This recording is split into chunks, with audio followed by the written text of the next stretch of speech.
오늘도 하나님 말씀 함께 대하게 되었습니다. 시편 39편 6절로 7절입니다. 진실로 각 사람은 그림자같이 다니고 헛된 일로 소란하며 재물을 쌓으나 누가 거둘는지 알지 못하나이다. 주여, 이제 내가 무엇을 바라리요? 나의 소망은 주께 있나이다. 아멘.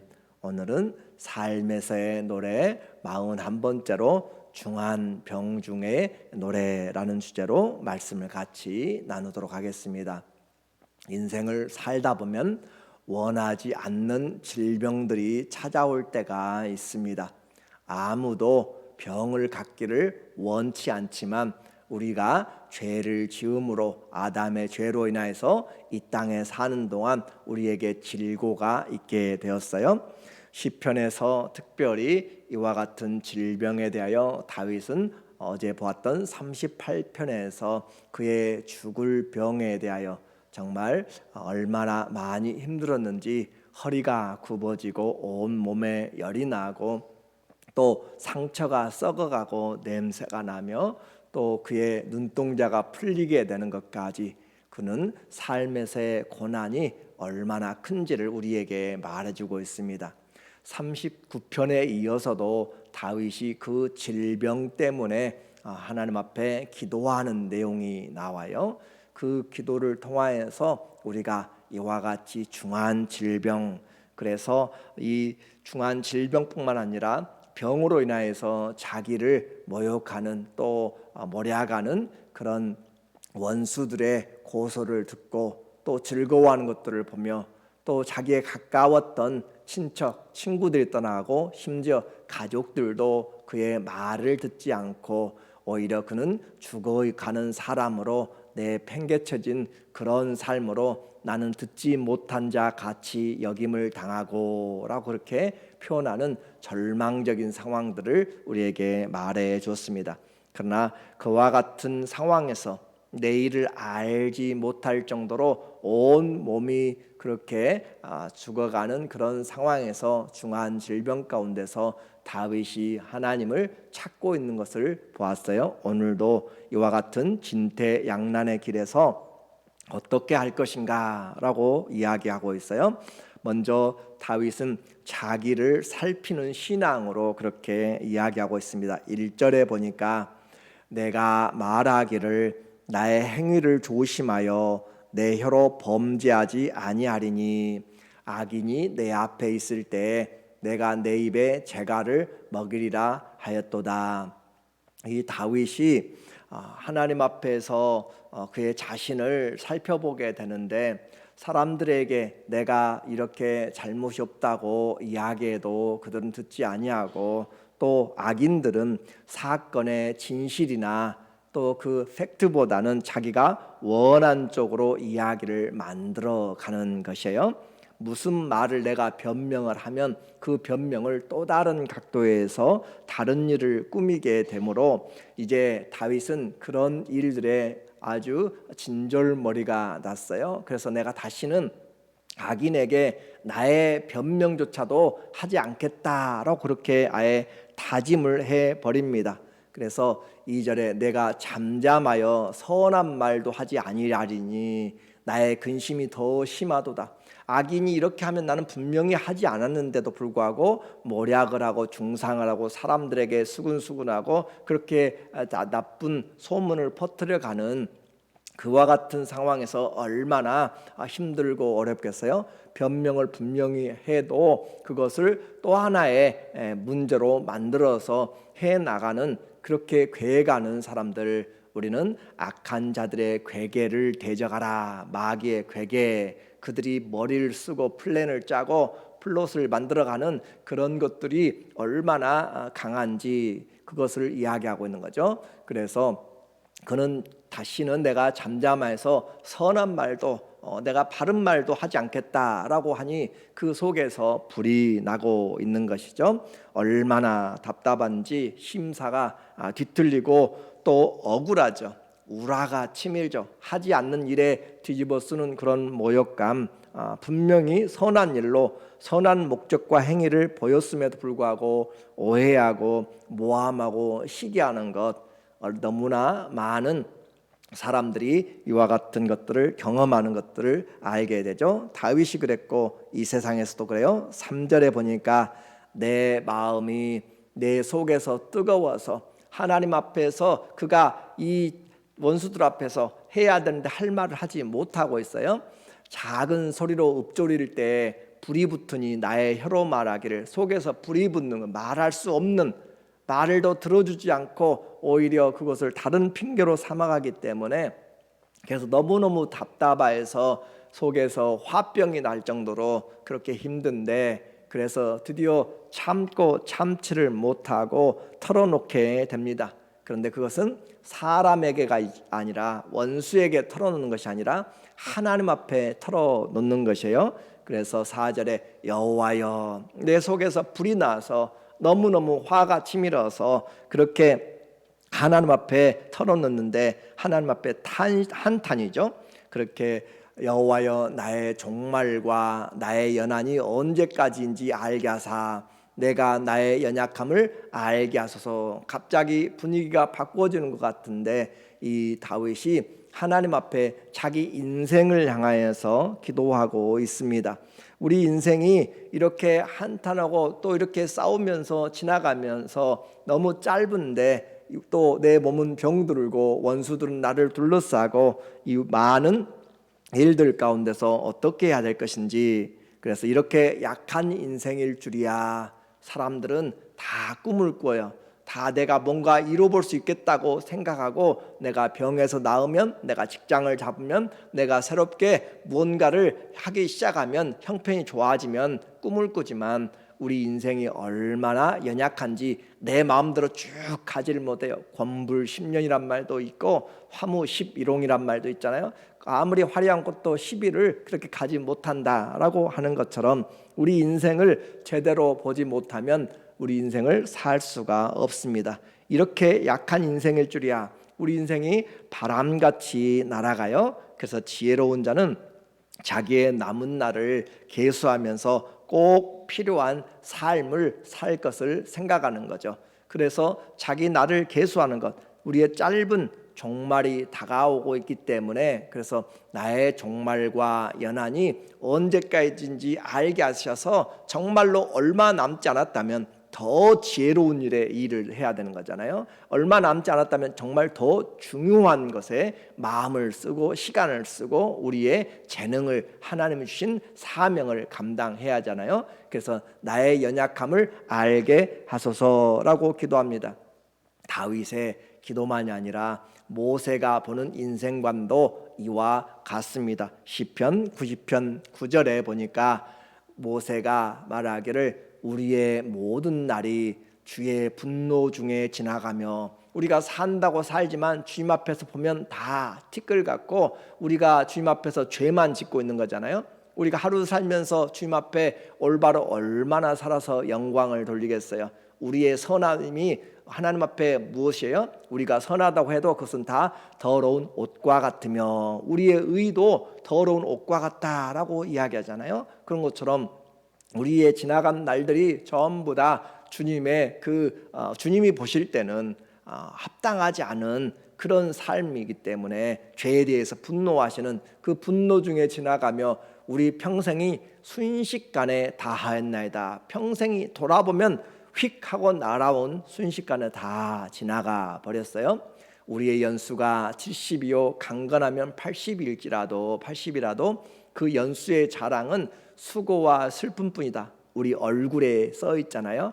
우리 머리에 흰머리가 말하고 이마에 주름이 말하고 우리의 피부에 조그라든 것들이, 손발에 그 연약함들이 우리 인생의 자랑이 수고와 슬픔과 고생인 것을 말하잖아요. 신속히 가니 우리가 날아가나이다. 인생을 깨닫기 시작하면 인생이 얼마나 빨리 날아가는지 모릅니다. 그만큼 우리는 지혜롭지 못하게 세상을 살고 있는 것이에요. 아무리 장담하고 내 인생은 누구도 흔들지 못한다라고 그렇게 할지라도 그것은 어리석은 것입니다. 인생의 성은 아무리 쌓아 올려도 바벨탑같이 모래같이 다 흩어지는 것이고 하나님 앞에서는 헛된 것입니다. 인생은 한낱 입김, 추울 때 입김을 불어내면 그렇게 우리의 입김들이 날아가지만 아무것도 아니고 타고 올라가는 그 티끌, 불의 티끌같이 불타다가 날아가는 불의 티끌같이 잠시 반짝이는 것 같은데 몇 초 후면 사라져 버리는 것이고 허공으로 내뱉는 침입니다. 또 쉬 사라지는 아침 안개다라고 이야기하는 거죠. 그래서 한마디로 그림자라고 이야기해요. 6절에 보니까 진실로 각 사람은 그림자같이 다니고, 그림자, 실체가 없는 것 같이 다닌다 이 말이에요. 붙잡을 수 없는 것 같이 다닌다는 것이죠. 헛된 일로 소란하며, 헛된 일, 쓸데없는 일에 대해서 분유하고 소란하고 마음 쓰고 큰 소리 지르고 그렇게 인생을 소란하며 재물을 쌓으나 누가 거둘는지 알지 못하나이다. 내가 다 쌓았다고 해서 내가 다 쓰고 가는 것도 아니라는 것이죠. 다윗이 보니까 그렇다는 것이고 솔로몬이 보니까 그렇다는 것이고 인생을 살아보니까 그런 것을 우리는 옆에서 너무나 많이 보게 되는 것이에요. 주여 이제 내가 무엇을 바라리요? 나의 소망은 주께 있나이다. 오늘 우리에게 다윗은 쓸데없는 일로 소중한 시간을 낭비하고 기껏 모아놓은 것으로 모았지만 빈손으로 가게 된 것을 고백합니다. 다윗과 우리 인생이 모두 직면하게 되는 모습들이에요. 그래서 이와 같은 덧없고 헛되고 헛되니 모든 것이 헛되다라고 전도서에서 말하죠. 그렇지만 그것으로 끝이 아닙니다. 하나님이 우리의 믿음의 주가 되시기 때문에 또 모든 일을 판단하시기 때문에 하나님 앞에서 살아가는 사람들은 우리에게 헛된 것이 아니라 하나님을 경외하고 그의 말씀을 지키는 것이 인생의 본분이다라고 이야기하면서 헛된 인생을 헛되지 않게 살아가도록 우리에게 말하려는 목적이에요. 그래서 우리의 소망을 하나님께 두는 신앙, 주여 이제 내가 무엇을 바라리요? 이제 이 주님이 우리에게 질병도 내가 젊었을 때는 몰랐어요. 건강할 때는 건강의 소중함도 모르고 젊었을 때는 시간이 많이 있는 줄로 알았어요. 어렸을 때는 왜 이렇게 시간이 나이가 안 먹는지 어른이 안 되는지 몰랐어요. 그런데 이제 깨달으니까 우리에게 소망이 하나님께 있다라고 하는 것이에요. 내가 이제 살아보니까 물질도 아니고 사람도 아니고 그 무엇들도 권세도 아니더라라고 하는 것이에요. 우리에게 우리는 이제 깨달아야 될 시간이 되었잖아요. 이제 내가 무엇을 바라리요? 나의 소망은 주께 있나이다. 내 소망은 살아보니까 경험해보니까 들어보니까 이제 내가 소망을 품어야 될 것은 하나님뿐이더라라고 하는 것이에요. 삶이 바람같이 사라지고 그림자같이 헛되다고 포기하란 말이 절대 아닙니다. 성경은 인생이 헛되니 해 아래서 수고하는 모든 것이 헛되다고 해서 헛되게 인생을 허무주의로 살라고 절대 말하지 않습니다. 헛되기 때문에 해 아래의 삶이 헛되기 때문에 해 위를 바라보라. 지혜 없는 삶이 헛되기 때문에 참 지혜이신 예수님을 바라보라 라고 그렇게 우리에게 소망을 주고 있는 것이에요.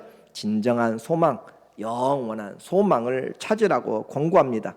세상을 살 만큼 살아보고 찾을 만큼 구할 만큼 이제 인생을 봤다면 무엇이 남는 일인지 더 후회하기 전에 하나님께 이제는 내가 무엇을 붙잡아야 될지 다윗은 하나님께 소망을 두었습니다. 그리고 그의 죄를 회개하면서 그 용서를 맡깁니다. 원수들 심판하는 것도 하나님께 맡깁니다. 내가 원수 갚으리라 마음에 그렇게 품었지만 그것도 헛된 일이고 원수 갚으려고 내 인생 소비하는 것도 합당하지 않습니다. 우리는 선으로 악을 이겨나가는 것이고 원수 갚는 것이 내 손에 있으니 하나님 손에 있다는 것을 우리는 분명히 알면서 모든 것을 맡겨 놓으라고 이야기하는 것이죠. 다윗은 죄로 인해 병이 들었습니다. 중병으로 언제일지 내일이 없는, 보장되지 않는 그런 고통과 곤고함에 있습니다. 또 원수들의 입방아도 대적할 기운도 없습니다. 오직 하나님 앞에 소망을 두고 간절히 기도할 뿐이에요. 12절에 보니까 여호와여 나의 기도를 들으시며 나의 부르짖음에 귀를 기울이소서. 내가 눈물 흘릴 때 잠잠하지 마옵소서. 여호와야, 하나님 앞에 간절히 기도하는 것, 소망을 하나님께 둔다는 것은 하나님을 의지하는 것입니다. 소망을 하나님께 둔다는 것은 하나님께 맡기는 것입니다. 소망을 하나님께 둔다는 것은 끝까지 하나님을 신뢰하는 것이죠. 그러므로 나의 기도를 들으시며 나의 부르짖음에 귀를 기울이셔서, 원수들은 들으려고 하지 않고 자기에 가까웠던 가족까지도 자기의 말을 듣지 않고 죽은 자처럼, 듣지 못한 자처럼 내버렸지만 하나님은 우리의 기도를 듣습니다. 우리를 살펴보십니다. 우리에게 필요한 것을 미리 알고 계십니다. 그래서 내가 눈물 흘릴 때 잠잠하지 마옵소서. 하나님 앞에 눈물 흘리며 기도할 수밖에 없는 다윗의 심정이 오늘 우리에게 그대로 전해졌으면 좋겠어요. 세상의 고통으로 얼마나 하루가 긴지 모릅니다. 고생하고 고생한 것을 우리는 long day라는 표현을 씁니다. 얼마나 하루하루가 이 고통으로 길지만 그러나 남은 삶을 보니까, 우리 인생에 주어진 삶을 보니까 손바닥 길이만큼밖에 되지 않습니다. 인생은 나그네입니다. 조상들도 그렇게 살아왔습니다. 나는 주와 함께 있는 나그네이며 나의 모든 조상들처럼 떠도나이다. 눈물 흘리며 살아가면서 내가 보니까 우리 조상들도 다 나그네였다는 것이죠. 그러나 중요한 것은 나는 나그네인데 주와 함께하는 나그네이다. 나그네인데 주님과 함께하는 나그네. 그렇기 때문에 소망이 있는 것이에요. 조상들도 다 그 길을 떠나갔습니다. 그렇게 살아왔어요. 정처 없이 눈물 흘리며 살아왔는데 그 나그네에게 주님이 함께 하시는 것이에요. 그래서 주님 앞에 나의 죄 용서를 간구합니다.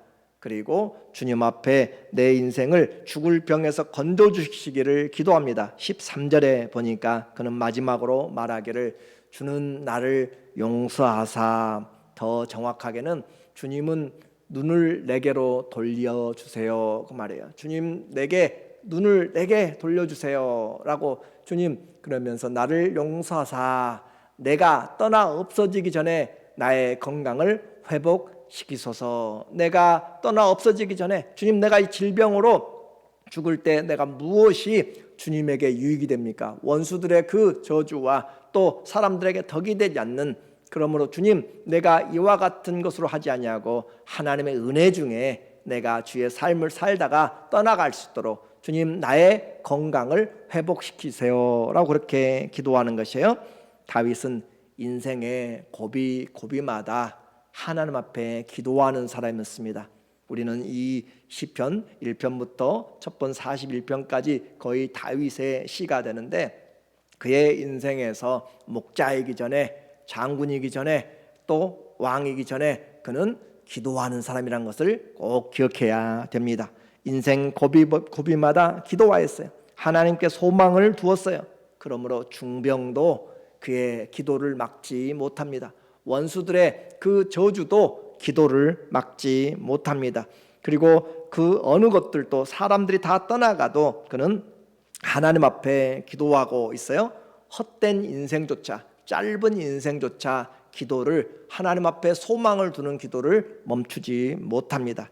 그래서 고난 중에 무엇이 기쁨인지 알고 고난 중에 무엇이 참 소망인 줄 압니다. 헛된 인생을 살아보니 나는 이제 무엇을 바라리요? 나의 소망은 주께 있습니다. 하나님이 우리의 소망입니다. 그래서 소망의 하나님을 우리는 품기 원합니다. 로마서 15장 13절의 마지막 말씀으로 소망의 하나님이, 우리 하나님이 소망의 하나님이세요. 짧은 인생, 바람같이 날아가는 인생, 육체를 이겨낼 수 없는 그것들, 죄를 이겨낼 수 없는 슬픔과 고생뿐인 수고한 그런 인생들에게 하나님이 소망의 하나님, 소망의 하나님이 모든 기쁨과 평강을 믿음 안에서 오게 돼요. 기쁨과 평강을 믿음 안에서 너희에게 충만하게 하사 성령의 능력으로 소망이 넘치게 하시기를 원하노라. 우리에게 소망 주시는 하나님, 소망이 부족해서 쫄쫄쫄 흐르는 것이 아니라 소망이 넘치도록 우리에게 산 소망을 우리에게 주시는, 없어지지 않냐는 그 소망, 나그네와 그림자 같은 인생의 소망의 하나님이 우리에게 기쁨 주시기를 원합니다. 그 소망의 하나님이 우리에게 평강 주시기를 지금 원하고 있고, 그 소망의 하나님이 오늘도 주 앞에 의지하러 나온 자들에게 믿음으로 하나님께 살려고 하고, 이제 내가 하나님께 소망을 두는 자들에게 성령의 능력으로 소망이 더 풍성하게 되도록 우리는 믿음으로 심고 열매들을 거두게 돼요. 오늘도 하나님 앞에 감사로 심고 더 큰 감사를 거두게 되고, 하나님 앞에 기도로 또 선으로 하나님 앞에 믿음의 말씀을 가지고 살아가면서 주님이 소망이 더 넘치는, 그래서 성령 안에서 날마다 소망이 더 풍성해지는 귀한 믿음의 삶들, 우리의 질병 중에서도 하나님께 소망을 품고 노래할 수 있는, 그런 기도할 수 있는 우리 모두 되시기를 예수님의 이름으로 간절히 축원합니다. 아멘. 기도하겠습니다.